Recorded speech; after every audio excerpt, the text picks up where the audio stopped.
And at the end of the day here, there was this show of hands, overwhelming support to take legal action, prepare for legal action, supporting your initiative today. Well, were you impressed? Well, yeah, I was really impressed with the diversity within the audience and the coming together of the community in opposition to the wall, which is frankly the first step in success.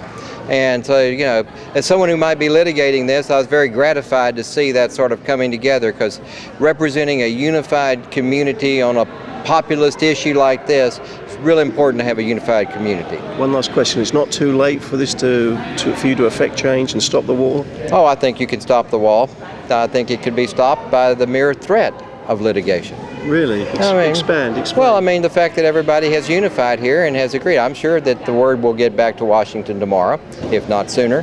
And once that word gets back, they could look at each other and say, you know, do we really want to take on this fight? And sometimes just the willingness to stand up and fight stops something. Now, I mean, I wouldn't bet that they were going to, you know, not go forward because of the willingness to fight. But I've seen it happen that projects were actually stopped because there was going to be litigation and opposition, and the government didn't want to use the political capital that would have to be used. But were you surprised at the end of the evening at the overwhelming support there is to take legal action now? No, I'm not surprised. I think that all of us that live down here that have been reading about and hearing about the different concerns that have been expressed by our political leaders, and all of us that have some general understanding as to what impact that wall will have on our area, I knew that the great majority of the people that live down here would support it.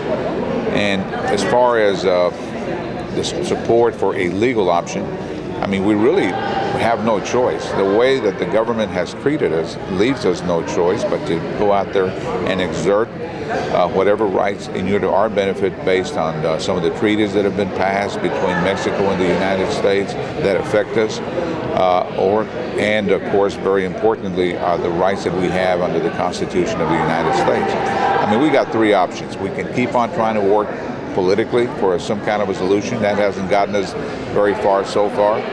Number two, we can sit back and just watch the construction of this wall. Or number three, we can start trying to understand what our rights are and exert our rights in court. I mean, that's the American system of justice, and that's what I feel that most of the people that live down here really want to see happen.